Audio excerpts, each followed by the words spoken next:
السلام عليكم ورحمة الله وبركاته.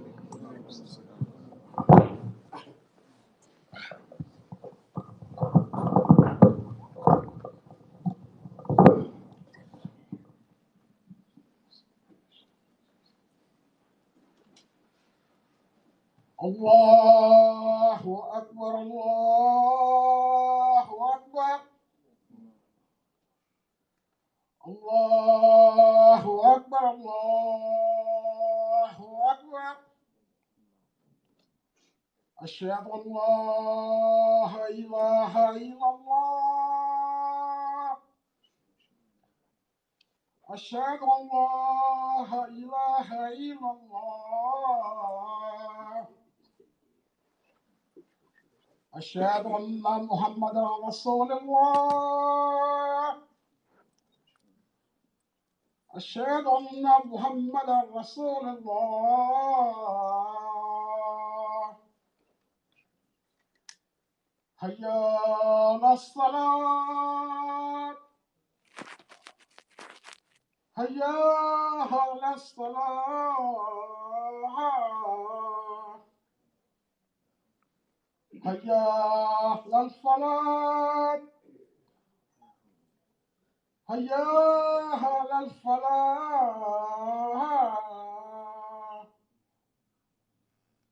الله أكبر الله أكبر لا إله إلا الله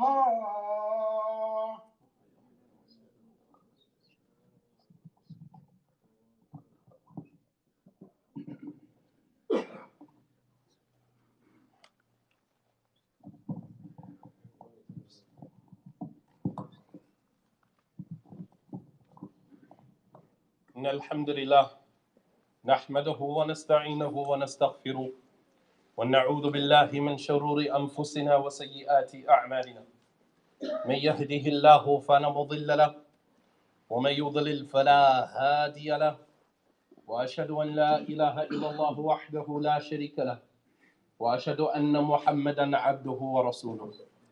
يا أيها الذين آمنوا اتقوا الله حق تقاته ولا تموتن إلا وأنتم مسلمون. يا أيها الناس اتقوا ربكم الذي خلقكم من نفس واحدة وخلق منها زوجها وبث منهما رجالا كثيرا ونساء واتقوا الله الذي تساءلون به والأرحام إن الله كان عليكم رقيبا. يا أيها الذين آمنوا اتقوا الله وقولوا قولا سديدا يصلح لكم أعمالكم ويغفر لكم ذنوبكم ومن يطع الله ورسوله فقد فاز فوزا عظيما. أما بعد فإن أصدق الحديث كتاب الله وخير الهدي هدي محمد صلى الله عليه وسلم وشر الأمور محدثاتها وكل محدثة بدعة وكل بدعة ضلالة وكل ضلالة في النار. أما بعد.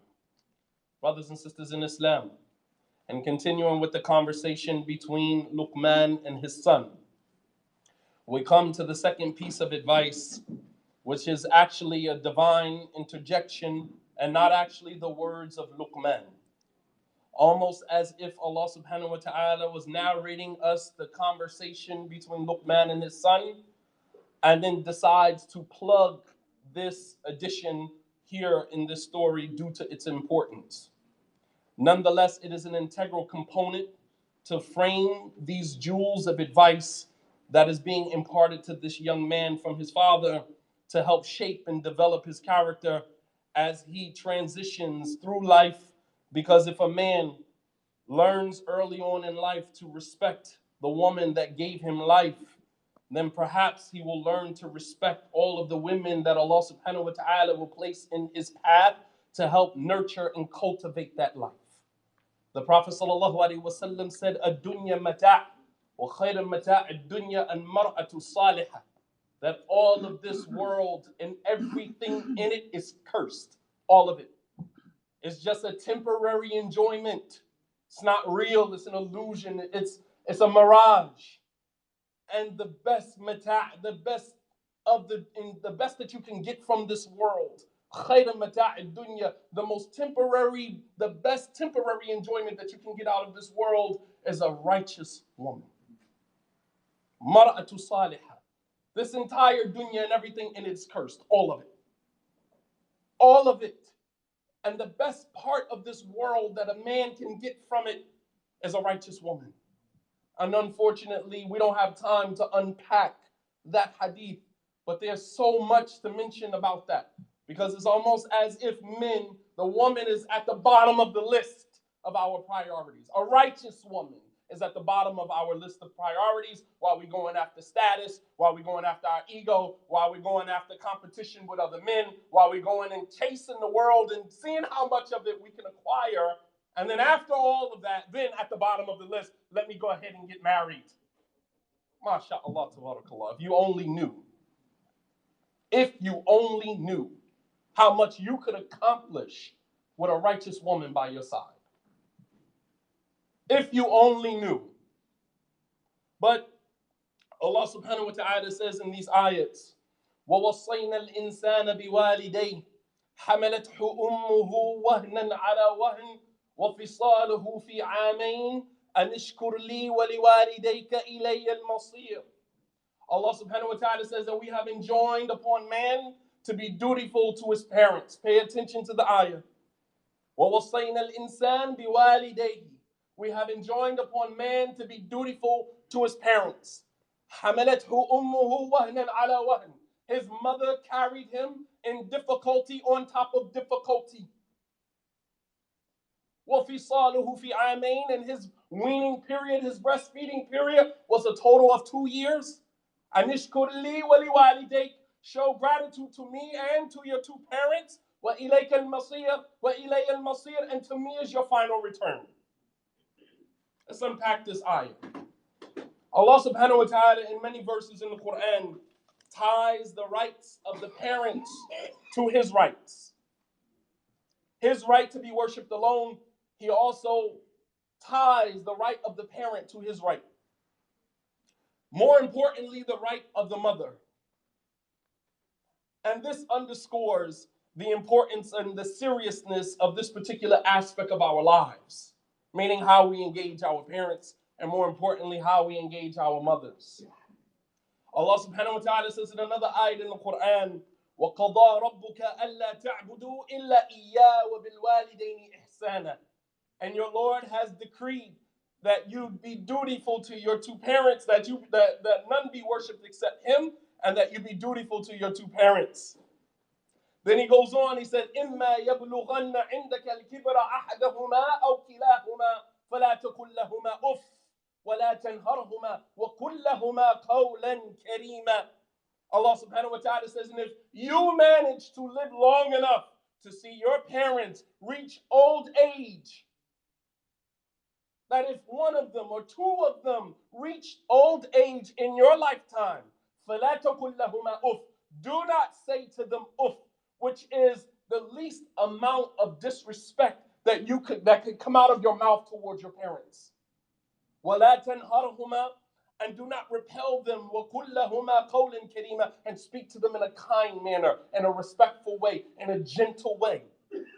Even if you disagree. Doesn't mean that you have to accept everything that your parents project, but you can disagree without being disrespectful. Going back to the verse in Surah Al-Luqman, we notice how Allah subhanahu wa ta'ala starts the verse with respecting the two parents. وَوَصَّيْنَا الْإِنسَانَ بِوَالِدَيْهِ. And we have enjoined upon man to be dutiful to his two parents. But then we notice that Allah subhanahu wa ta'ala segues into putting the focus completely on the woman. حَمَلَتْهُ أُمُّهُ وَهْنًا عَلَى وَهْنٍ. His mother carried him in difficulty on top of difficulty. He starts off mentioning respecting both parents, and then he segues, transitions into putting the focus completely upon the mother. And this aligns with the Prophet ﷺ's insistence that the mother is more entitled to the child's respect and reverence and obedience than the father. As the Prophet ﷺ was asked in an authentic hadith, Ya Rasulullah, man ahaqq an-nas bi suhbati, who is more deserving of my companionship, more deserving of my company, more deserving of my respect? And the Prophet ﷺ said, Ummuk, your mother. He said, Thumma man, then who? The Prophet ﷺ said, Ummuk, your mother. He said, Thumma man, then who? The Prophet ﷺ said, Ummuk, your mother. He said, Thumma man, then who? Then the Prophet ﷺ said, Abuk, your father. 3 times the Prophet ﷺ mentioned the mother, which means that she has 3 times the right than the father. Some scholars deduct from this that mothers have more right and more entitled to obedience from their children in the event that their obeying the mother conflicts with obeying the father than obedience is to the mother. Imam Malik, rahimahullah ta'ala, that great scholar, Imam Malik ibn Anas, he was asked by a man, Su'ila Imam Malik, rahimahullah ta'ala, Inna abi yatlub minni an aqduma ila Sudan, wa ana huna fil Medina. فَأَيْهُمَا أُطِيعُ. Imam Malik was asked by a man, my father lives in Sudan, and we live here in Medina. My father is requesting that I come to him in Sudan, but my mother doesn't want me to go. Which one of them do I obey? And Imam Malik looked at the man and he said to him, أَطِيعْ أَبَاكَ وَلَا تَعْصِي أُمَّكَ. Obey your father, but don't disobey your mother. How do we understand this? That means that obey your father, so as long as obeying your father does not conflict with obeying your mother. If it conflicts with disobeying your mother, then precedence is given to obedience to your mother. Didn't you hear what the Prophet ﷺ said? Ummuk, ummuk, ummuk, your mother, your mother, your mother. Did you not hear that? Yet fathers find a way to brody their way into taking precedence. His word is law under the guise of obey your husband. Being the Khalifa, being the leader, being a Qawama, being the protectors and maintainers. Don't take away the autonomy that Allah subhanahu wa ta'ala has given the woman. Nonetheless, this magnificent right that Allah subhanahu wa ta'ala conferred to the mother is as a result of the divine relationship between woman and God. There is a very unique, very beautiful relationship between a woman and her creator. Allah subhanahu wa ta'ala uses women. If you never thought about it like this, I want you to walk away with this today. Allah subhanahu wa ta'ala uses women as the vessel, the vehicle for souls to have a human existence on this earth. The only reason why we are here, souls are occupying our physical bodies, is because our mothers provided the bodies, provided the womb, provided the vessel for that to happen. Otherwise, that wouldn't have happened. The Prophet ﷺ, he mentioned in the authentic hadith, إِنَّ أَحَدَكُمْ يُجْمَعُ خَلْقَهُ فِي بَطْنِ أُمِّهِ 40 يَوْمًا نُطْفَةً. That the creation of one of you is gathered in the womb of the mother for a period of 40 days as a nutfa, as a mixture of male and female seminal fluid. ثُمَّ يَكُونُ عَلَقَةً مِثْلُ ذَلِكَ. And then it becomes a clot of blood for another 40 days. ثُمَّ يَكُونُ مُضْغَةً مِثْلُ ذَلِكَ. And then it becomes a mudghah. It becomes a lump of flesh that clings to the uterus for another 20 days. That's 120 days. That is the couple of weeks past the first trimester. And then what happens? The Prophet ﷺ said, يُرْسِلُ إِلَيْهِ مَلَكٌ فَيُنْفَخُ فِيهِ الرُّوحِ. Allah subhanahu wa ta'ala sends an angel to that woman carrying that fetus, and the angel blows the soul into that fetus while it's in the mother. The mother has now become, in modern vernacular, has become the plug. You understand? The woman is the plug between our existence in this world and the existence of the spiritual world. There's nothing that is more magnificent than that. She is the portal between the spiritual world and the physical world. Such a beautiful status that Allah subhanahu wa ta'ala has conveyed to this, or conferred upon this woman. The word womb itself in Arabic is a derivative of one of Allah subhanahu wa ta'ala's beautiful names and attributes, Ar-Rahman. Ar-Rahman is his name. The word for womb in Arabic is Ar-Rahim. You can hear the mushtaqat. You can hear the Arabic letters that are in there. Ra, Ha, Mim. Rahim is the word for womb, and it is a derivative of Allah subhanahu wa ta'ala's name, Ar-Rahman. The Prophet sallallahu alaihi wasallam said, "Inna Allah khalaqa al-khalq, thumma idha faragha minha qamat ar-rahim, faqalat hadha maqam al-a'id bika min al-qati'ah." فقال الله جل وعلا: نعم أترضين أن أصل من وصلك وأقطع من يقطع؟ قالت بلى. قال الله جل وعلا: فذلك لك. The Prophet ﷺ said that when Allah was finished creating creation, the womb had a conversation with God. Wallah al-Azim, you're not going to find this in any other religion. You're not going to find this in any other text. This is the beauty of Islam. The womb had a conversation with God.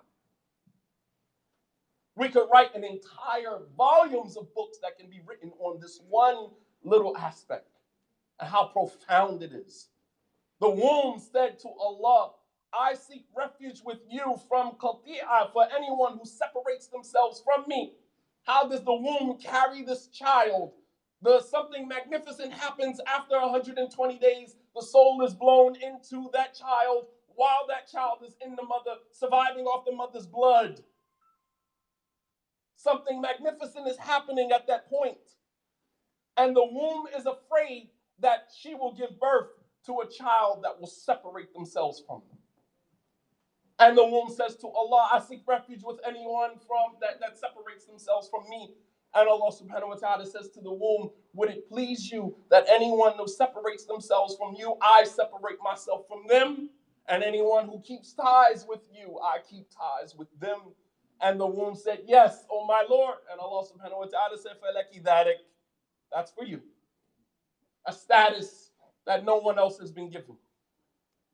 This alone should be enough to garner the respect for the sacredness, a respect for the sacredness of the woman. However, unfortunately, we live in a time where women, mothers, have been reduced to objects. Objects which are subject to exploitation of every kind, financial, emotional, sexual. Look at how women are abused and used in this day and time. Meanwhile, we totally overlook this connection between a woman and God, thus stripping her of her true nature under the guise of gender equality, liberation from social and cultural norms, which may in fact have been framed from a traditional male chauvinistic paradigm. However, it also preserved and maintained some of the sacredness that has long been forgotten as it relates to our interaction and engagements with women. It is like the removal of one thing. When we remove one thing, then it brings about the destruction of another. Yeah, we want you to be liberated. Yeah, we want you to exercise the freedoms that God has given you. But in the process of doing that, you go too far and you end up reducing yourself to less than what God had intended for you. God did not put women here to do what men can do. He put you here to do what men can't do. Understand your role is more divine than what society is telling you that it is. You are not put here to do what we can do. You're put here to do things that we can't do. It is like Allah subhanahu wa ta'ala goes on to cite the painful process of childbirth, something that is an exclusive experience of women that men can only try to sympathize with or identify with, but would never be totally able to fathom or understand. Allah subhanahu wa ta'ala says, حَمَلَتْهُ أُمُّهُ وَهْنًا عَلَى وَهْنٍ. The mother carried him in difficulty on top of difficulty. So let me share something with our men today about the process of childbirth. Because Allah subhanahu wa ta'ala did not include this in the Quran except that it was important. So important that Allah subhanahu wa ta'ala stopped the conversation between Luqman and his son and decided to put this in here. This edition, you need to know about this. Because some of us are absent at the time that our wives are pregnant, going through this painful process. Some women go through this entire process by themselves because we're out earning a living. We're out hanging out with the brothers. But you miss this whole entire process that Allah subhanahu wa ta'ala mentioned in the Quran. Every time, don't you know that every time that a woman gets pregnant, she risks her life? Every single time. So why we want baby after baby after baby, right? We want our wives to give us this whole army that we end up neglecting anyway. None of them know any Quran. None of them have any sound understanding of the Aqidah of Islam. These are the type, this is the army that you want. You building an army for Allah subhanahu wa ta'ala or army for shaitan? Hizbullah or Hizbul Shaitan? Look at your children. All of them, from the oldest to the youngest. What have you done to cultivate that army? We sent them off to college to go work for somebody who never went to college. What are we doing under the guise of having a PhD? What good is having a PhD when you're not speaking truth to power? When you work, you have full tenure at a university where you got a puppet and you got to follow a script that has been handed to you after you did all of these years of study. What type of slave are you? Still a slave to a system. Regardless of your PhD, your master's degree, that means nothing to me if you're not speaking truth to power. But this is, all right? So let me explain to you this process. Every time a woman gets pregnant, she runs the risk of losing her life every single time. Pregnancy complications range from mild to severe, and in some instances can even be fatal. The complications can be physical. Don't you know that some women, after having children, or while or during pregnancy, they develop a type of diabetes while they're pregnant with your child? They develop a type of diabetes, obesity. Some women never regain the weight size that they were. They have to live with that weight. And while we look at them as if they're grotesque, as if we look at them as if I'm not attracted to you anymore, you're not attracted to her anymore because she had your children. So you find her grotesque, so you're going to go find another wife. MashaAllah, tabarakallah. Blood in my eye. First of all, I'm doing you a favor having your children. And then you turn around and blame me for being overweight. Some women can't shake that. Stuck with it. And then we find fault with them for it. Some women have hypertension, even infections that they get. Sometimes from us as men, as we are out rendezvousing with somebody else, a mistress, and then we come home and sleep with our wives. She gets pregnant and come to find out she has a type of herpes. She has this type of this. Because when she's pregnant, the body is flushing itself out. So all of the diseases that she was carrying before now come to the forefront. So while we look at ourselves as men, like, I don't have nothing wrong with me, nothing wrong with you because none of the symptoms are showing. That doesn't mean that you're okay.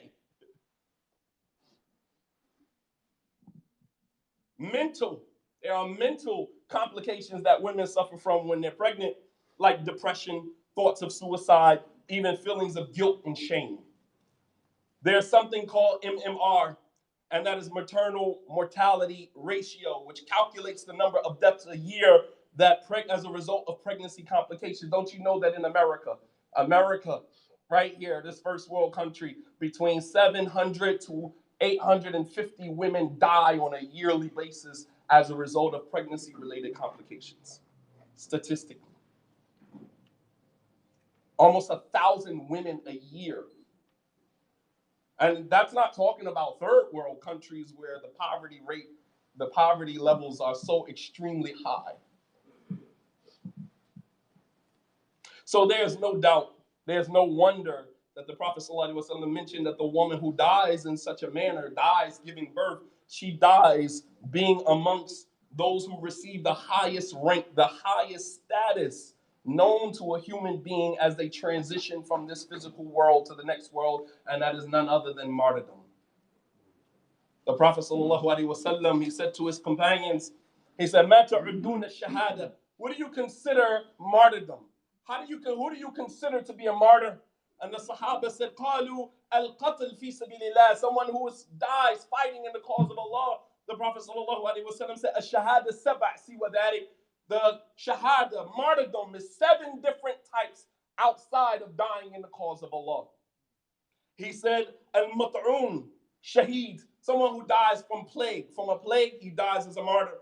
Al-gharaq, shaheed, someone who dies from drowning, dies as a martyr. Wa-sahib, that al-jam, shaheed, Wal-mabtoon, shaheed, someone who dies, having something fall on him, a building collapses upon him, he dies as a martyr. Someone who dies from intestinal issues, colon cancer, anything intestinal from the stomach, then he dies as a martyr. Wasahib hariq, shaheed, the person who dies by burning, gets burnt up in a building, dies by fire, dies by burning, he dies as a martyr. والذي تموت تحت الهدم شهيد والمرأة تموت بجمع شهيدة يعني حاملا, and a woman who dies carrying a child or delivering a child dies as a martyr. The highest level that a human being can reach, and as they transition from this world to the next, is given to the woman as a result of pregnancy or delivery related complications. And Allah subhanahu wa ta'ala, when he underscores the pain that mothers experience during pregnancy, it is to emphasize their right to respect and reverence, as well as conditional obedience. As obedience to any human being is always conditional. La ta'ata li makhluqin fi ma'siyatil khaliq. There's no obedience to the creation and disobedience to Allah subhanahu wa ta'ala. So while if the mother and father, obeying the mother and father conflict, we give precedence to the mother. But if obeying our mother conflicts with obeying Allah subhanahu wa ta'ala, we give precedence to Allah subhanahu wa ta'ala. We love our mothers, but we love God more. We love our mothers, we love our fathers, but we love Allah subhanahu wa ta'ala more. As Allah says in the Quran, وَالَّذِينَ آمَنُوا أَشَدُّ حُبٍّ لِلَّهِ, and those who believe love Allah more. We love Allah subhanahu wa ta'ala more. This is in addition to the fact that the child lives off of the mother's blood in the womb and the energy that she exerts during the early stages of the child's development, like breastfeeding, potty training, and the nurturing of morals and values and character through a process of constant education and cultivation, are all complementary factors that should support the initial command to respect your mother. Complementary. All that breastfeeding and nurturing and potty training, teaching you how to talk, that's all complementary. Respect should be given to her on the very basis that her connection to Allah subhanahu wa ta'ala is probably stronger than anyone's. There's no mention of Allah subhanahu wa ta'ala having a conversation with Adam before his creation. There's no mention of Allah subhanahu wa ta'ala having a conversation with anyone else from his creation other than the womb that is in the woman. So respect for the mother doesn't just apply to her children, brothers. Respect for your mother doesn't just apply to the children, but it applies to the husbands, the men of these women. As men, we don't usually consider this point because the thought never occurs to us that much of the interaction between the children and their mother is cultivated and predicated on the interaction of the father with the mother. Much of the way that our children interact with their mothers is predicated on the way that we engage them. And we don't really think about that. Ibn al-Qayyim rahimahullah ta'ala, leave you with this before we end the first half of the khutbah.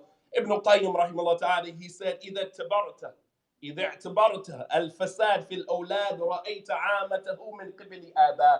He said that if you consider the corruption of most of the children, you will find that much of their corruption comes as a result of their fathers. What they watch us do. The hypocrisy. Go pray, but you don't pray.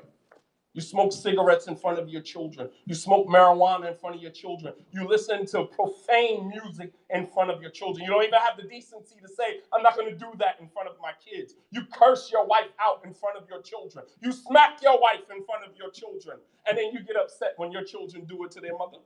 Gotta be kidding me. You have got to be kidding me.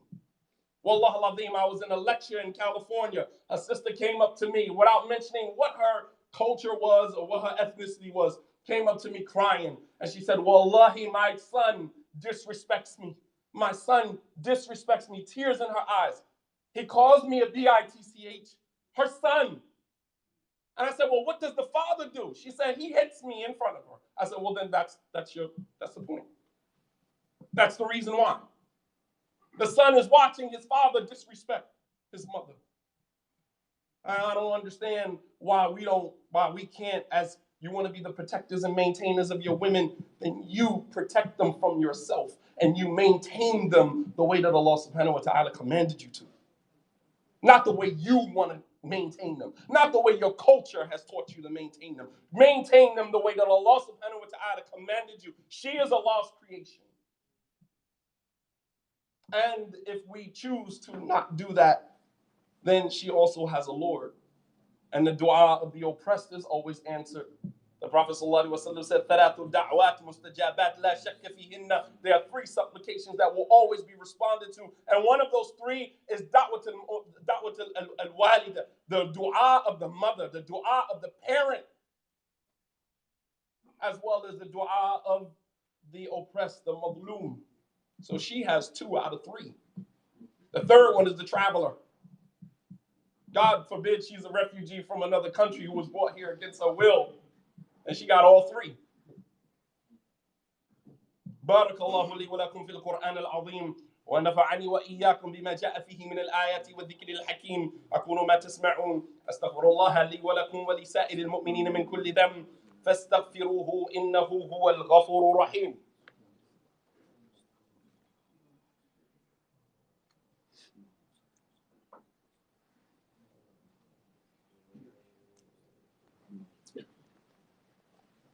الحمد لله رب العالمين والصلاة والسلام على أشرف الأنبياء والمرسلين وعلى آله وأصحابه أجمعين.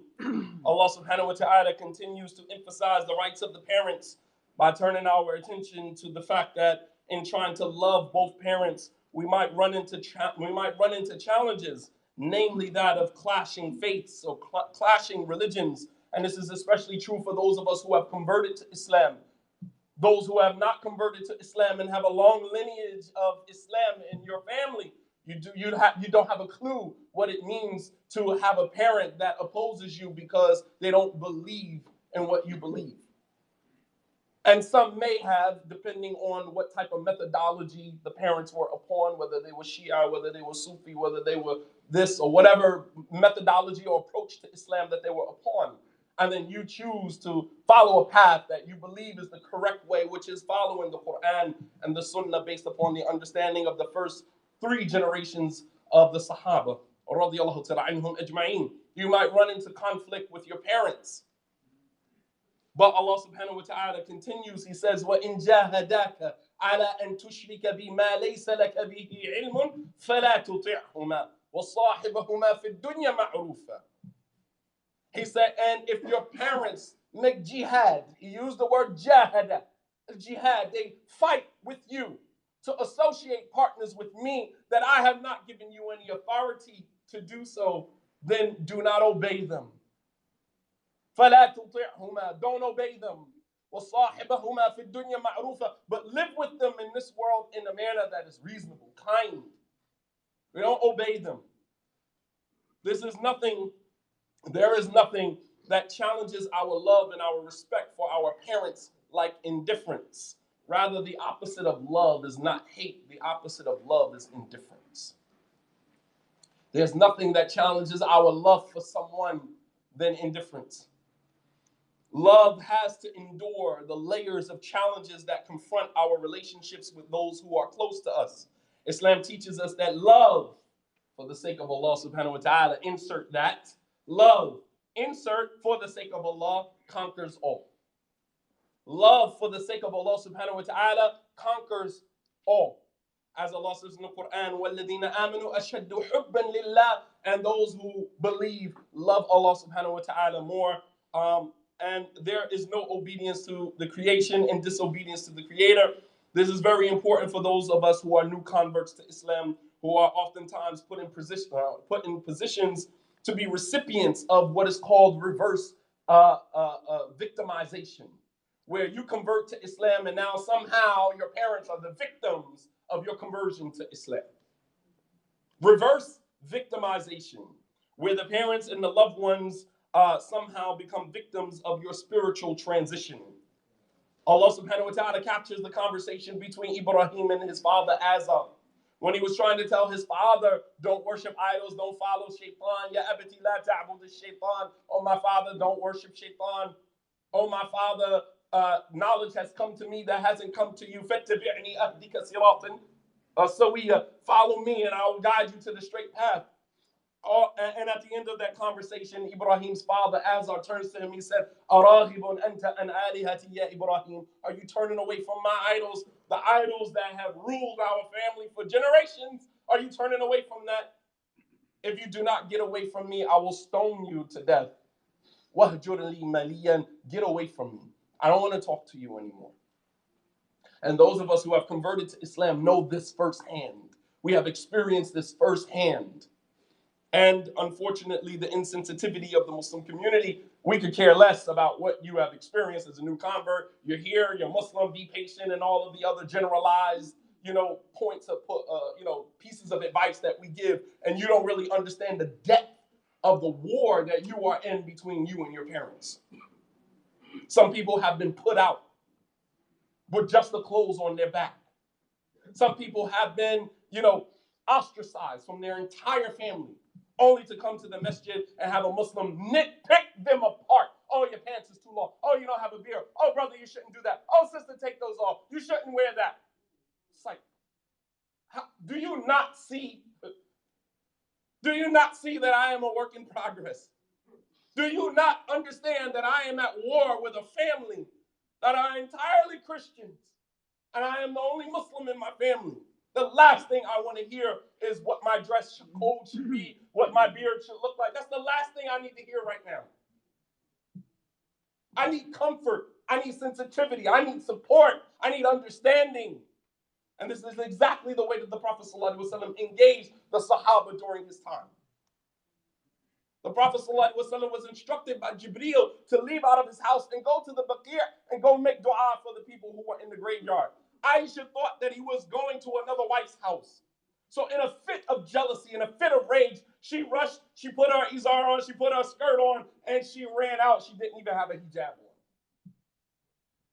When Aisha saw the Prophet ﷺ walking back to the house, she hurried up and she jumped in the bed, took off her clothes, jumped in the bed. The Prophet ﷺ looked at the sheet and could see the sheet rising up and down. She's breathing hard.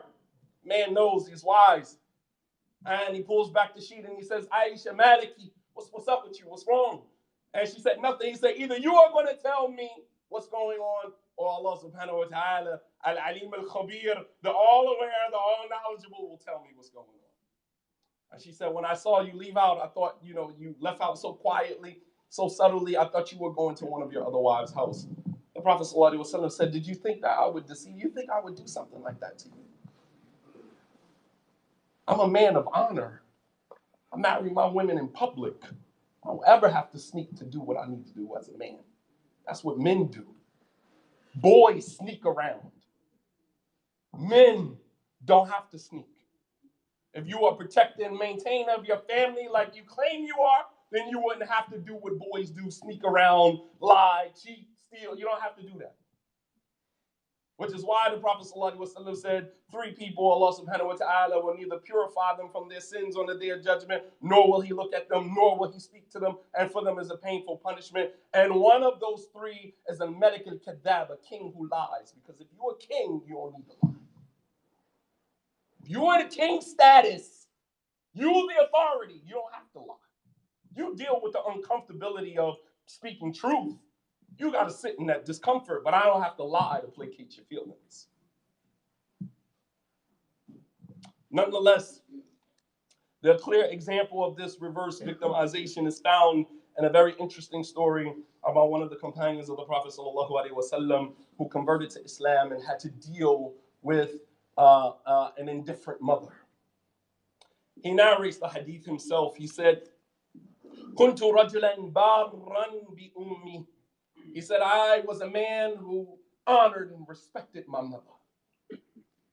He said, فَلَمَّا أَسْلَمْتُ, and when I converted to Islam, قالت أمي يا سعد ما هذا الدين الذي أحدثت. He said, and when I converted to Islam, my mother said to me, "Oh Sa'ad, what is this religion you have invented? What is this new faith you have invented?" And she continued by saying, لَتَدَعَنَّ دِينَكَ هَذَا أو لا آكل ولا أشرب حتى أموت فيعيرك بي العرب. She said that if you do not abandon this faith of yours, this new religion of yours, this Islam of yours, Muslims, you don't abandon this faith of yours. Wallahi, I will not eat and drink until I die. And when I die, the whole Arab nation, the whole community will blame you for my death.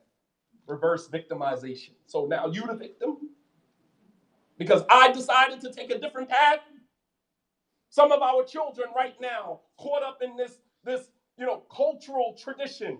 You got to marry from our tribe. You got to marry your cousin. You got to marry this one or marry that one, and they don't want to. And when they decide to take a different path, now you take issue.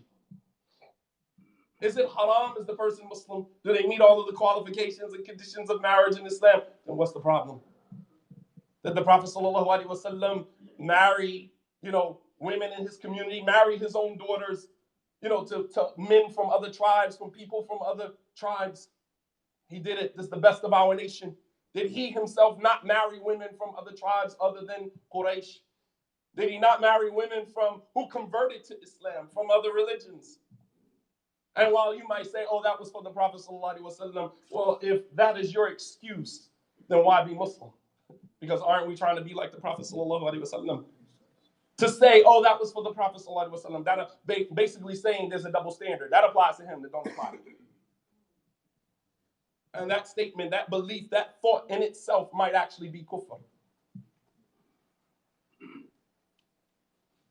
But she said that you're going to abandon your faith, or I'm going to die out of starvation, out of thirst, and then you will be held accountable socially for our community because you allowed that to happen to me.